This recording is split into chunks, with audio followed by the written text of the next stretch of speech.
Hello everyone, it's Shane Kanto, your Wasteland reviewer, and I'm here to review The Guilty.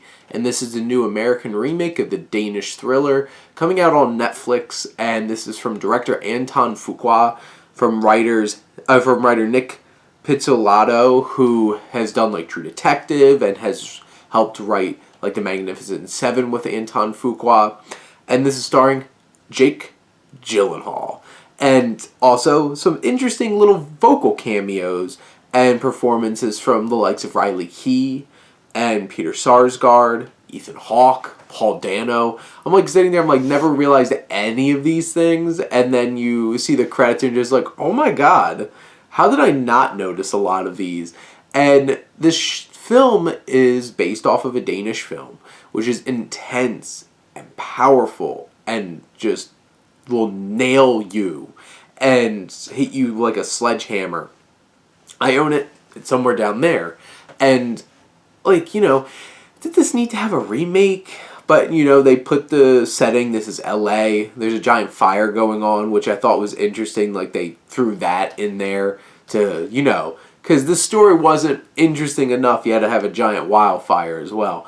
But then you have Jake Gyllenhaal's character, who's pretty decidedly unlikable in many ways, and he's kind of a jerk and kind of an ass, and the way he interacts with people is really unprofessional and very seedy, and you get his interactions on these phone calls. And I think it was Paul Dano who's like this guy who's robbed by a prostitute. And the way he's interacting with him, you can see like Jake Gyllenhaal really thinking very poorly and down upon Paul Dano's character. And Jake Gyllenhaal is one of the best actors in the world working today, and he brings it here. There is some intensity in this. It feels like you can feel some of that intensity that he had as Detective Loki in like Prisoners. Except here, he has a lot more outward personality, and he's not a very likable person. I don't know if Loki particularly was a particularly likable person, but like this guy is like Joe Baylor is outwardly and actively just being an ass to people.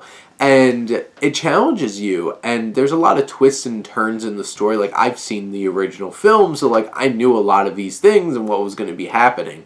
But how it plays out, I think Fuqua injects a decent amount of tension and suspense and builds up this situation where it's like you have all of this tension riling up around this woman who's been kidnapped, and God, it's the stuff that you hear on the other side of the telephone lines and Gyllenhaal's performances and reactions to these things, like the police showing up for a safety check on the kids of this woman who's been kidnapped, and what transpires with that is really emotional and powerful. And like, I feel like there's something missing here. There's a special spark that's missing from the original film in this film. I feel like this is a really solid, well-made, well-structured kind of thriller anchored by a really committed performance by Jake Gyllenhaal, but I don't feel like this captured the same kind of like cinematic power that the original film did. And I don't know if it's like the choice to make this a little less claustrophobic. You do see shots of like cutaway to outside, and it's even more dramatic because there's like a giant wildfire going on, and like all these things were these necessary when you have such a stripped down, impressive, tense screenplay to begin with what's going on in the original film. And you have this one where it feels a little bit looser, and you watch this film and you realize like this will put you on the edge of your seat. There's a lot of tension. If you haven't seen the original, I think there's a lot of things that will shock you.